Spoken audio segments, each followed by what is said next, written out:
জামাত ইসলামের বক্তা আমির হামজা, সাংবাদিকদের একটা অনুষ্ঠান হচ্ছে, তো সেখানে সাংবাদিকদেরকে নিয়ে আলোচনা করতে বলছে। ভালো কথা, আলোচনা করবে, তো কোরআন হাদিসের তো বহু কথাই আছে সাংবাদিকদেরকে বলার জন্য। তো তিনি এত কিছু না বইলা বলতেছে যে আমাদের পয়গম্বর নবী সাল্লাল্লাহু আলাইহি সাল্লাম তিনিও সাংবাদিক ছিলেন। কেন? নবী শব্দের অর্থ হলো সংবাদ বহনকারী। তো এই হিসেবে নবী সংবাদ দিয়েছেন, সেজন্য তিনিও কি সাংবাদিক। তাহলে রসুল অর্থ হলো দূত, বার্তাবাহক, আরেকজনের কাছে বার্তা পৌঁছায়া দেওয়া। তো ডাক পিয়ন তো আরেকজনের কাছে চিঠি পৌঁছায় দেয়, বার্তা পৌঁছায় দেয়। এজন্য নবীজি কি ডাক পিয়ন নাকি? সলাত শব্দের একটা অর্থ আছে নিতম্ব লড়া দেওয়া।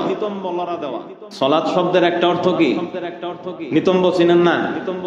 সলাতুন, এই যে আমরা নামাজ পড়ি, এটাকে আরবিতে কি বলে? সলাত। আমরা বাংলায় বলি সালাত।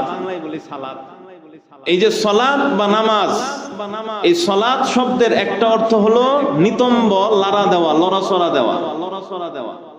এখন কিছু গায়কদের অনুষ্ঠান হলো, এখানে কিছু ড্যান্সাররা বসছে, তাদের অনুষ্ঠানে একজন আলেমকে দাওয়াত দেওয়া হলো যে আপনি কিছু বলেন কোরআন হাদিসের আলোকে এদের সম্পর্কে।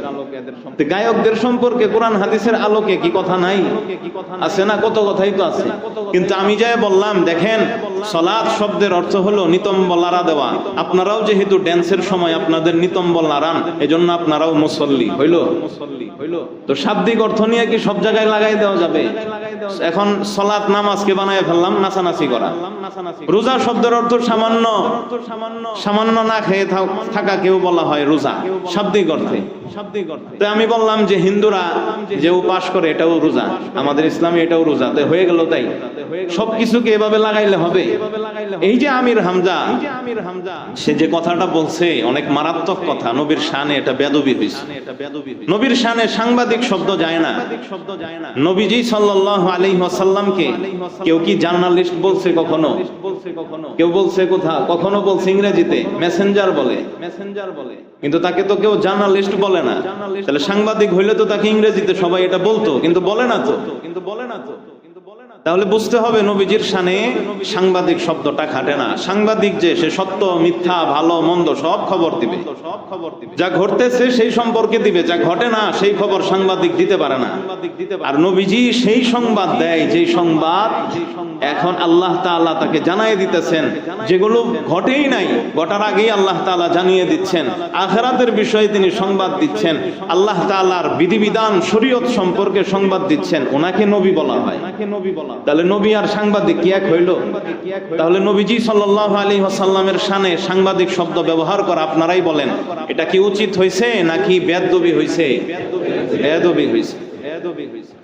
এরপরে আবার উনি সূরা নাবায়ের একটা আয়াত পড়ছে, দুইটা আয়াত। আম্মা ইয়াতাসাআলুন আনিন নাবাইল আযীম। আম্মা ইয়াতাসাআলুন, তারা পরস্পরে কি সম্পর্কে মতানৈক্য করে, জিজ্ঞাসা করে কাফেররা। আনিন নাবাইল আযীম, তারা একে অপরকে পরস্পরে মতানৈক্য করতেছে, জিজ্ঞাসা করতেছে আনিন নাবাইল আযীম। নাবাউন আযীম মানে মহা সংবাদ সম্পর্কে। এর শাব্দিক অর্থ হলো মহা সংবাদ।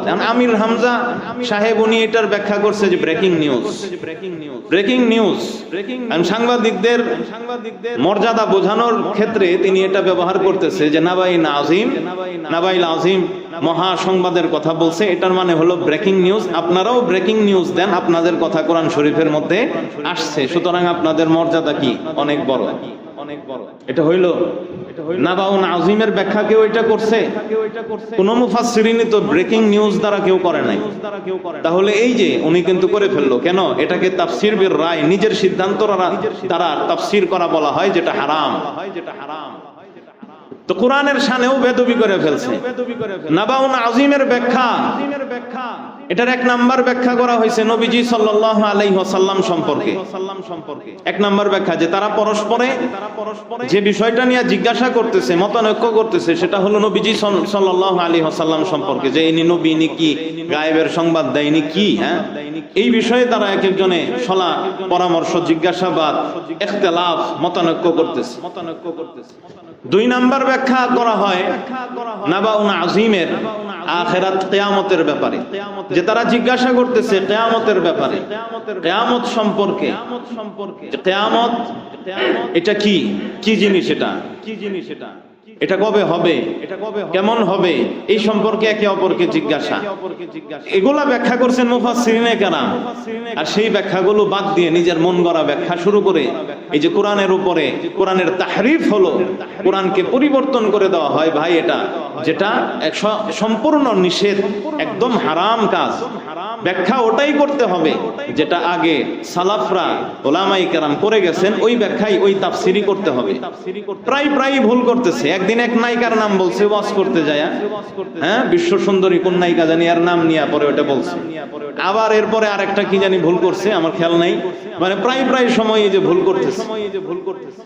তারপরেও সাংগঠনিক ভাবে তাকে থামানো উচিত। এবং এইভাবেই যদি চলতে থাকে, তওবা যদি না করে, ফিরে যদি না আসে, তাহলে আমাদের উচিত এই সমস্ত বক্তাদেরকে বয়কট করা, মাহফিলের মধ্যে দাওয়াত না দেওয়া। বরং জামাতের অন্য যারা বক্তা আছে, জামাত ইসলামের যারা ভালো আছে, মুহাক্কিক আলেম আছেন, যারা বিজ্ঞ আছেন, তাদেরকে দাওয়াত দিতে পারেন। কিন্তু এই যে যারা ভুলভাল ব্যাখ্যা করে, ভুলভাল বলে, আকাবিরদের ব্যাখ্যার পরোয়া করে না, নিজের যা মন চাইলো সেটা বললো, এই সমস্ত বক্তাদেরকে দাওয়াত দেওয়া থেকে বিরত থাকতে হবে। আল্লাহ তাআলা আমাদেরকে তৌফিক দান করেন, আমিন।